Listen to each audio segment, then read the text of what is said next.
Hello दोस्तों, कैसे हैं आप सभी लोग? अच्छे होंगे, खुशहाल होंगे। एचपी टेट की तैयारी जोरों शोरों से कर रहे होंगे। ये है हमारी एचपी टेट की जो 25 day crash course 9th video. तो इससे पहले हम 8 वीडियो कर चुके हैं। और दोस्तों ये रहेगा हमारा मेंस्ट्रुएशन का टॉपिक हमारा स्टार्ट हो गया है, जिसे हम लगभग 4 से 5 वीडियो में खत्म करेंगे। तो 9th और 10th वीडियो आपकी रहेगी। कौन सी दोस्तों? 9th और 10th वीडियो आपकी रहेगी। वो रहेगी 9th और 10th। ये दोनों वीडियो दोस्तों आपकी रहेगी। ट्राइंगल और ट्राइंगल होता है आपका जो क्वाड्रिलेटरल होता है, चतुर्भुज और त्रिभुज की। चतुर्भुज और त्रिभुज की ये मिक्स क्वेश्चन रहेंगे और इनका थ्योरी पोर्शन रहेगा। 11th वीडियो आपकी सर्कल पर रहेगी। सर्कल पर रहेगी। तो ये हो गया आपका 2D ज्योमेट्री या 2D मेंसुरेशन। उसके बाद आपका जो 12 और 13 वीडियो दोस्तों वो रहेगी 3D के क्वेश्चनों पर। 3D के क्वेश्चनों पर और 3D की थ्योरी। ये सीरीज में theory plus previous year question दोनों आपके लिए कराए जाते हैं। तो चलते हैं आज की वीडियो में और शुरू करते हैं। जान चलने से पहले लाइक कीजिए, शेयर कीजिए। तो दोस्तों पहली शेप होती है हमारी रेक्टेंगल। अब रेक्टेंगल शेप होती कैसी दोस्तों, ये भी जान लेते हैं कि जो रेक्टेंगल होती है उसमें होता क्या है। तो दोस्तों जो रेक्टेंगल होती है वो शेप आपकी इस तरीके से होती है, जिसके दोस्तों क्या होते हैं, चारों साइडें बराबर होती है। चारों साइडें सॉरी दोस्तों, आमने सामने की भुजाएं बराबर होती है। वो होती है आपकी रेक्टेंगल। जैसे कि इसकी ये वाली और ये वाली शेप बराबर होगी, ये वाली साइड और ये वाली साइड बराबर होती है। और जिसके कोण होते हैं ये 90 डिग्री, एक होते हैं 90 डिग्री। तो इसके आमने सामने की भुजा होती है बराबर। अब जो 2D शेप्स, जो आपकी 2D मेंसुरेशन की जो शेप्स है, जो आपकी 2D में आती है, कौन कौन सी आती है?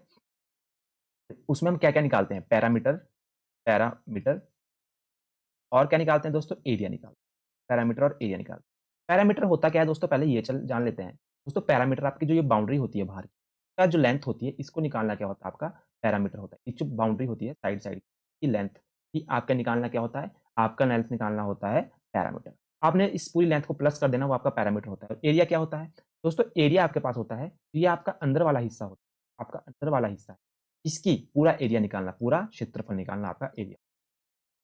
अब रेक्टेंगल के केस में बोले दोस्तों, तो रेक्टेंगल के केस में आपका फॉर्मूला होता है 2 2 ब्रैकेट शुरू a प्लस बी। और एरिया का फॉर्मूला होता है लेंथ इन ब्रेड्थ। जब मैं इसे इस तरीके से भी बोल सकता हूँ, देखो मैंने इसको किस तरीके से लिख सकता हूँ, 2 लेंथ प्लस ये होता है आपका पैरामीटर का फॉर्मूला, और लेंथ इंटू लंबाई गुणा चौड़ाई होता है एरिया का फॉर्मूला। कैसे दोस्तों? मान लीजिए कि ये आपकी लेंथ है, ये आपकी क्या है दोस्तों? लेंथ है। ये भी आपकी लेंथ है, ये भी आपकी लेंथ है, ये देखो ये भी आपकी लेंथ है, ये आपकी क्या है? चौड़ाई है, ये आपकी चौड़ाई है। तो आपका दोस्तों तो ये तीनों देखो, इसको प्लस करोगे लेंथ को, इसको 2 लेंथ होगी L प्लस L।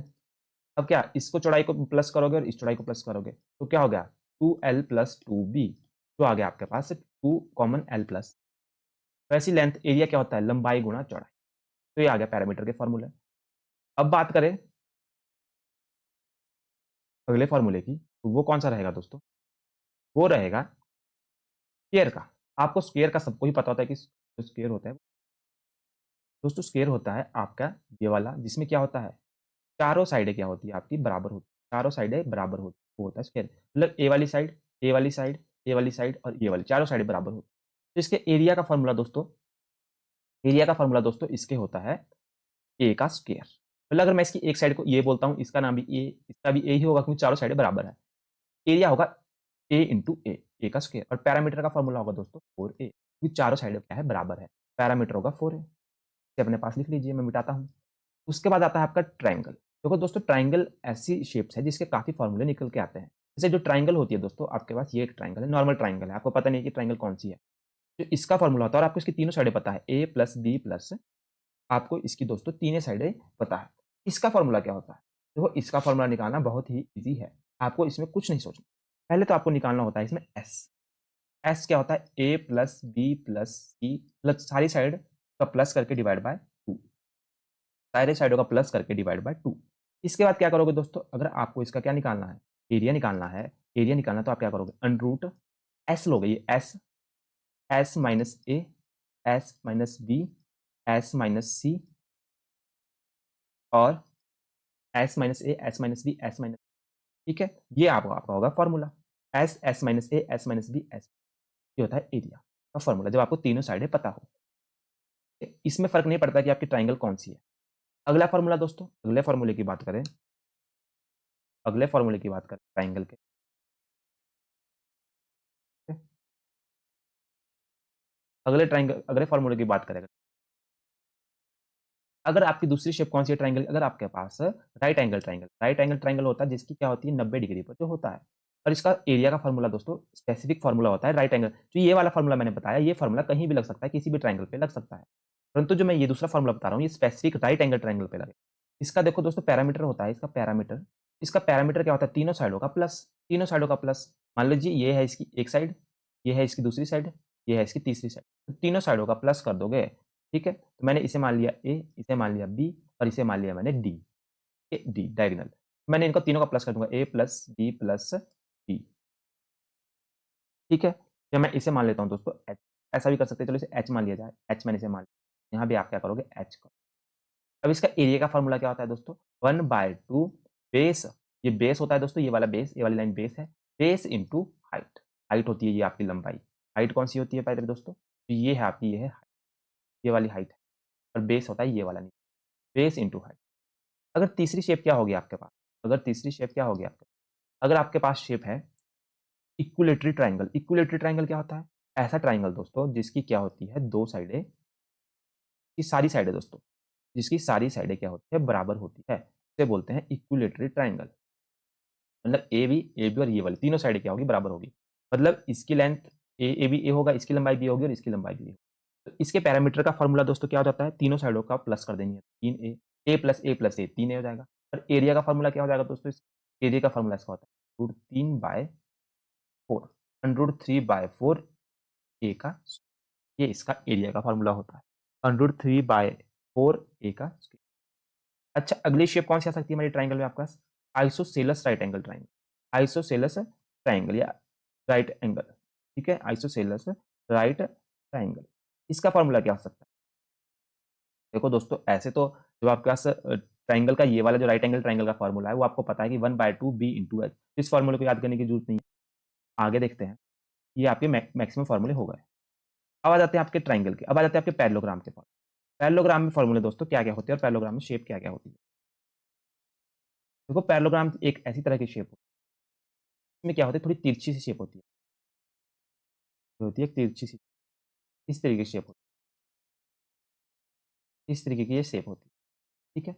इसमें क्या होता है ये हाइट होती है, ये वाली हाइट, तो हम एच बोल देते हैं, ये बिल्कुल लंब गिराती है। ये मैंने मान ली एक साइड मैंने मान ली इसकी ए, ठीक है? ये वाली साइड और ये वाली साइड बराबर होगी लेंथ में और ये वाली साइड और ये वाली साइड बराबर होगी। मैंने ये ए माना तो मुझे इसे भी ए मानना पड़ेगा, इसे बी माना तो इसके पैरामीटर का फ़ॉर्मूला दोस्तों हो बन जाएगा कि सारी साइडों को प्लस कर दो, तो 2a और 2b को प्लस करोगे तो 2a प्लस। इसके एरिया का फ़ॉर्मूला क्या हो जाएगा प्यारे दोस्तों? इसका एरिया का फ़ॉर्मूला हो जाता है कि a base into height, base into height मतलब base into height. A base क्या है इसमें ए है और हाइट क्या है? आपकी एच है, ए इंटू एच। या इसको सीधा ऐसे भी लिख सकते हैं आप, इसका होता है base into height, base into इसका फ़ॉर्मूला होता है एरिया का। अब आ जाता है आपका रोम्बस। रोम्बस क्या होती है दोस्तों? रोम्बस भी पैरेललोग्राम की तरह शेप होती है, थोड़ी टेढ़ी बनती है ये, की शेप होती है, ये भी थोड़ी टेढ़ी बनती है। तो इसकी प्रॉपर्टी ये होती है कि इसकी चारों साइडें बराबर होती है। माफ़ कर दीजिए दोस्तों यहाँ लग नहीं रही है इसकी चारों साइडें आगे फिर से। इसकी क्या होती है दोस्तों चारों साइडें बराबर होती है। कैसे? तरीके से ये चारों साइडें बराबर होती है। मतलब ये वाली साइड, ये वाली साइड, ये वाली साइड, ये चारों साइडें बराबर होती है। और इसके डायगोनल होते हैं, देखो डायगोनल यहाँ बनते हैं, ये डायगोनल होते हैं और ये इसके 2 डायगोनल हैं। तो इसका पैरामीटर का आपको पता है कि चारों साइडों को प्लस कर दो। मैंने एक साइड का मानी ए तो मुझे ये भी ए माननी पड़ेगी, ये भी ए माननी पड़ेगी।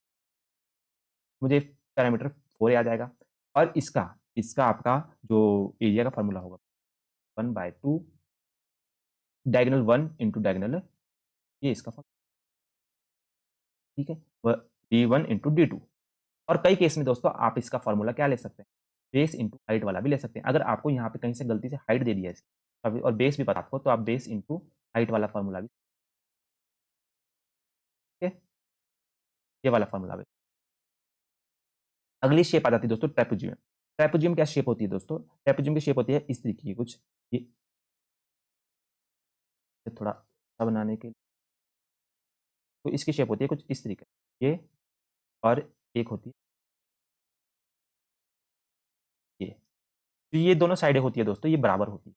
और जो यहाँ से ए मिल गया आपका, और ये हो जाती है इसकी हाइट, ये हो जाती है इसकी हाइट। ये जो होता है दोस्तों क्या, ट्रेपेजियम। अब ट्रेपेजियम का जो केस होता है दोस्तों, इसमें हाइट होगी आपकी h, हाइट होगी h, हाइट हो गई h, ये हो गया b, ये हो गया a। ये टू दो ट्रेपेजियम की जो प्रॉपर्टी होती है वो क्या होती है, इसकी आमने सामने की भुजा पैरेलल होती है। मतलब ये और ये जो आपकी ये वाली भुजा और जो ये वाली भुजा है, ये क्या होगी, ये पैरेलल होती है। तो इसका जो आपका पैरामीटर का फॉर्मूला होगा sum of all side, sum of all side कर दो, ऑल साइड। और एरिया का फॉर्मूला क्या होगा, एरिया का फॉर्मूला क्या होगा दोस्तों, एरिया का फॉर्मूला होगा 1/2, जो दो पैरेलल साइड है जो ए और बी, इनको प्लस कर दो, ए प्लस बी, और इनको गुणा कर दो हाइट से, ये हो जाता है इसका एरिया का। अगर तो आपको समझ आया होगा, अच्छी भी लग रहा होगा। अब बचता है आपके पास दो केस। देखो एक होता है सर्कल, आपको पता है सर्कल, सर्कल बचता है आपके पास, और सर्कल मुझे हाथ से खुद ही बनाना पड़ेगा। ये सर्कल, ये सर्कल है। सर्कल का आपको पता है कि सेंटर होता है बीच में और आर रेडियस होता है। तो इसका जो सर्कमफ्रेंस, जिसे पैरामीटर बोलते हैं, इसके केस में सर्कमफ्रेंस बोलते हैं, सर्कमफ्रेंस ही पैरामीटर होता है, तो वो होता है 2πr, जो आपकी बाहर बाहर का जो इसकी बाउंड्री है इसका लेंथ। और जिसका एरिया होता है, एरिया का फॉर्मूला होता है πr², πr।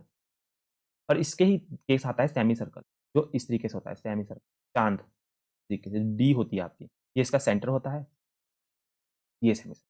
इसका जो पैरामीटर होता है दोस्तों वो होता है πr, और प्लस में हो जाएगा 2r। और इसके जो एरिया होता है, एरिया का फॉर्मूला होता है πr² डिवाइड बाय 2।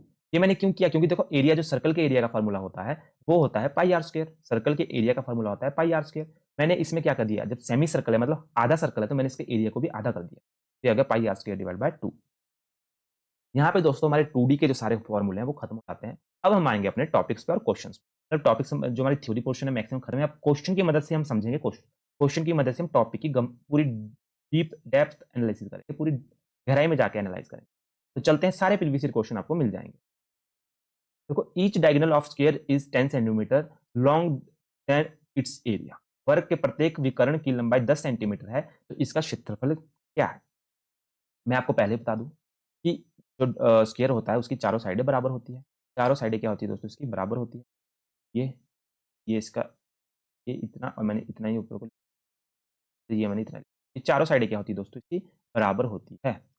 ये वाली साइड, ये वाली साइड, ये वाली साइड, और ये चारों साइडें क्या होगी, इसकी बराबर होगी।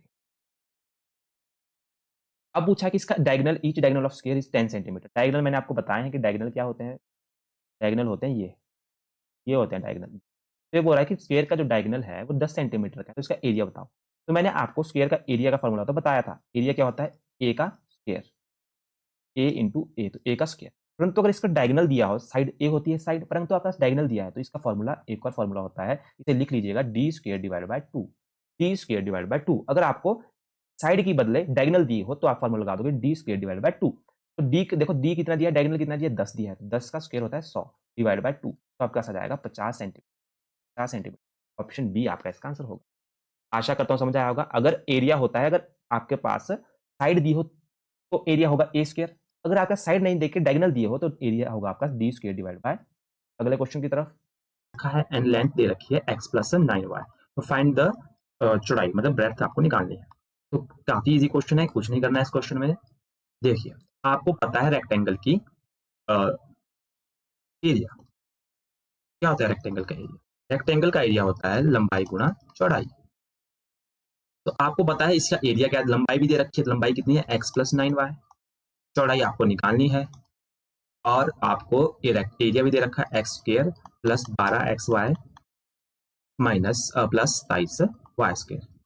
इसके फैक्टराइजेशन कर दीजिए, तो इसकी कैसे होगी, x² plus 9xy plus 3xy। आपको देखो इसे प्लस करने पर 12xy आ रहा है, उसके गुणा करने पर 27 ही आ रहा है, और ऐसे ही हम इसकी फैक्टराइजेशन करते हैं, और 27y² x प्लस 9y इधर आपका आया। यहाँ क्या करेंगे आप, तीन आपका कॉमन आ रहा है, तो आप क्या ले लोगे, 3y कॉमन ले लोगे, और अंदर क्या बचता है आपका x प्लस 9y, इधर भी बचता है। अब इस तरफ देखो आपके पास क्या है, x plus 9y into B, तो इस b को इधर रखिए, x प्लस 9y को इसके नीचे ले जाइए, x प्लस 9y और ये आ जाएगा x प्लस 3y। अब इसे x प्लस 9y को क्या कर दीजिए, x प्लस 9y से कट गया तो आपके पास क्या बचता है दोस्तों, ये हट जाएगा, x क्या बचेगा फैक्टराइज में, आपके पास बचेगा x प्लस 3y और x प्लस 3y आपका ऑप्शन है ए, तो आपका ऑप्शन ए आपका राइट आंसर होगा। अगले क्वेश्चन में चलते हैं। यदि if parallelogram and a triangle are on the same base and the between the same parallel then the ratio of area of triangle, और किसके बीच पूछ रहा है दोस्तों, एरिया ऑफ पैरेललोग्राम के बीच। काफी अच्छा क्वेश्चन है। क्या बोल रहा है क्वेश्चन में कि आपके पैरेललोग्राम है और देखो एक पैरेललोग्राम है, पैरेललोग्राम इस तरीके का कुछ होता है, ये मैंने, तो इस तरीके से आपका पैरेललोग्राम होता है। ये आपका पैरेललोग्राम, ये बोल रहा है कि पैरेललोग्राम ऑन ट्राइंगल का जो क्या है, सेम बेस है और सेम पैरेलल के बीच ये है। मतलब if parallelogram on the triangle are on the same base and between the same parallel, same base है और सेम पैरेलल के ये बीच है, मतलब ये देखो ये।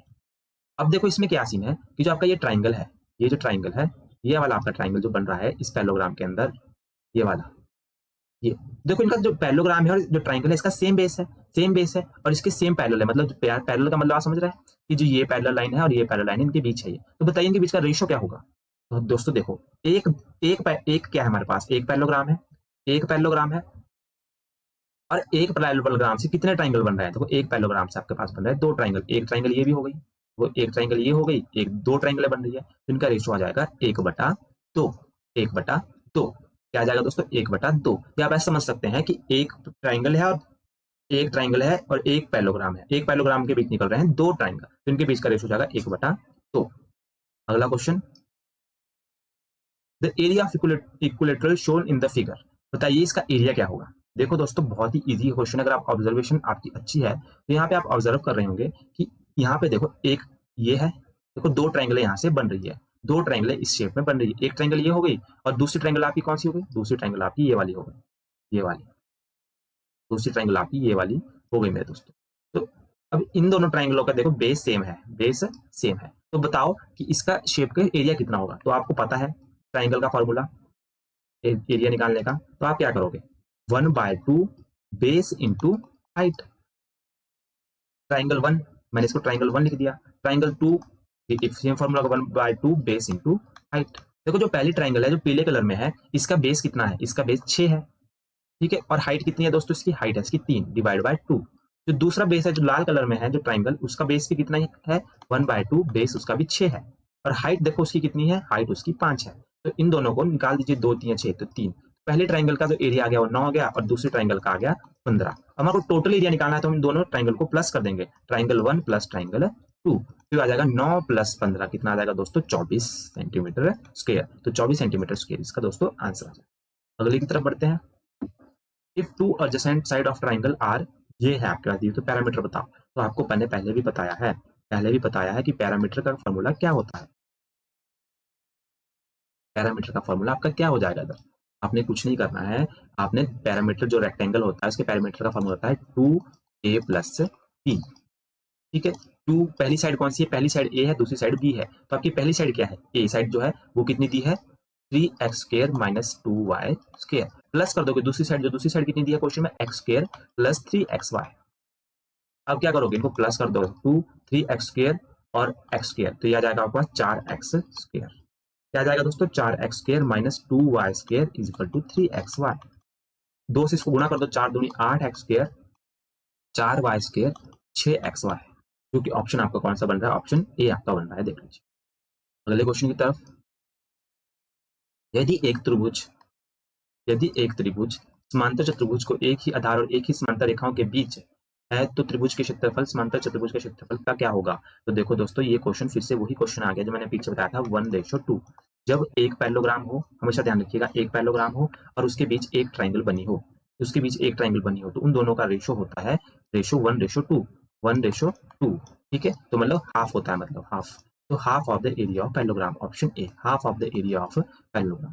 क्या होगा, वो जो एरिया होगा ट्राइंगल का वो हाफ होगा पैरेललोग्राम से, क्योंकि पैरेललोग्राम हमेशा दो ट्राइंगल से मिलकर बनता है, दो ट्राइंगल से मिलकर बनता है, तो ये होगा half of area of triangle, half of the area of parallelogram, ठीक है, half of the area of parallelogram होगा एरिया ऑफ ट्राइंगल।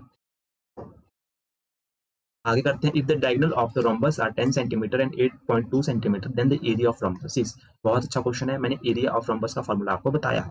क्या है रोम्बस का फॉर्मूला? देखो रोम्बस जो होता है वो मैंने आपको फॉर्मूला बताया है। रोम्बस क्या बताया था? d1 into d2 divide by 2, area का फॉर्मूला।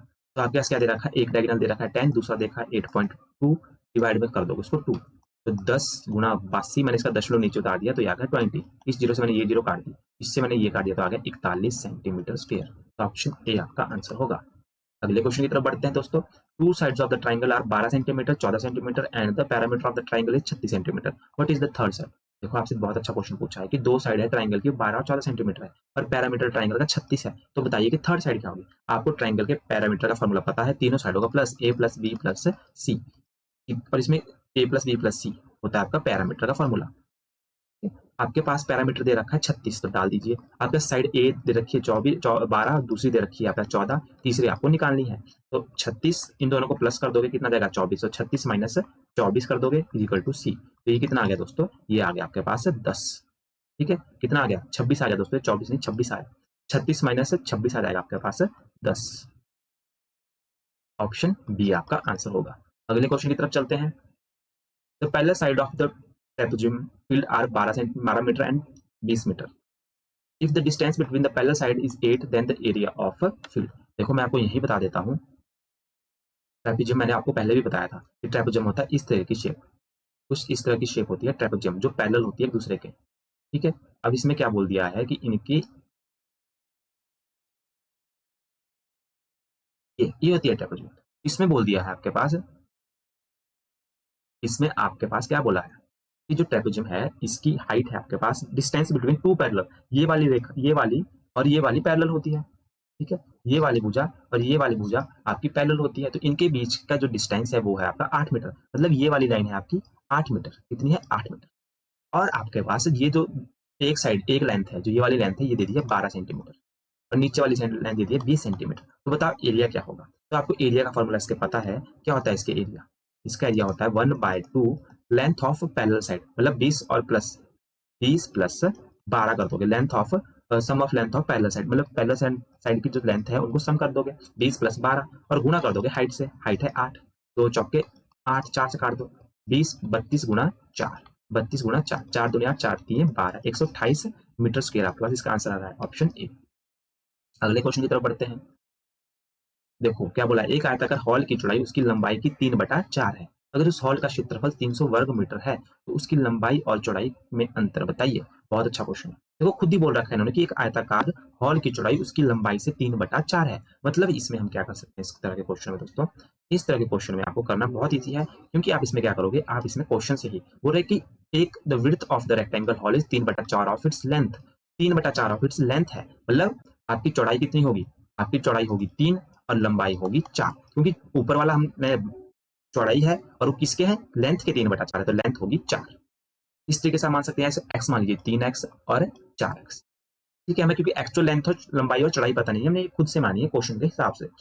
अब आपको क्या बोला है कि if the area of the hall is 300 square metre. Area of hall क्या है? 300 स्क्वायर मीटर। और रेक्टेंगल का एरिया का फॉर्मूला होता है area of rectangle. Area of rectangle होता है जो, उसका फॉर्मूला होता है लेंथ इंटू ब्रेड्थ। और आपके पास लेंथ कितनी है दोस्तों? 3x है और चौड़ाई कितनी है? 4x है। और एरिया आपका क्वेश्चन में दे रखा है 300। ठीक है, क्वेश्चन में दे रखा है 300। 4 3 12, 12 x से गुणा x से 12 x square is equal to 300 x square divide by 300/12। ये चल जाएगा किस पे? 12 गुणा 24, 6 12 5 60, 25 पे। x square is equal to 25, दोनों तरफ रूट ले लो। x की वैल्यू आ गई 5। x की वैल्यू दोस्तों मेरे आ गई 5, मतलब यहाँ x की वैल्यू पुट करने पर हमारे को चौड़ाई मिल जाएगी, तो 3 गुणा 5 और यह आ जाएगा 3 गुणा 4। 5 3 15 हमारे पास चौड़ाई आ गई, 12 हमारे पास लेंथ आ गई। हमारे को क्या बोला है? डिफरेंस बिटवीन लेंथ एंड, लंबाई और चौड़ाई के बीच का अंतर बताइए। तो लंबाई हमारे पास कितनी है? लंबाई और चौड़ाई के बीच का क्या बोला? Length and width, difference between the length and width. तो इसकी चौड़ाई के बीच का अंतर क्या जाएगा दोस्तों? 5 दिए 15 और 4 दिए 5 दिए 15 और 5 चौका 20। अच्छा सॉरी दोस्तों, यहाँ 5 डाला था, 5 चौका 20, तो आ जाएगा 15 और 20। तो 20 माइनस 15, 20 माइनस 15 कितना आ जाएगा? 5 आ जाएगा। 20 माइनस 15 आ जाएगा 5, तो ऑप्शन सी आपका आंसर होगा। क्योंकि यहाँ पे x की वैल्यू 5 थी, तो यहाँ 3x को 5, 3 से गुणा करोगे 5 की 15, 4 से गुणा करोगे 4 से गुणा करोगे 5 की, तो आ जाएगा आपके पास 20, क्योंकि 4 है, x से घटा लोगे 5।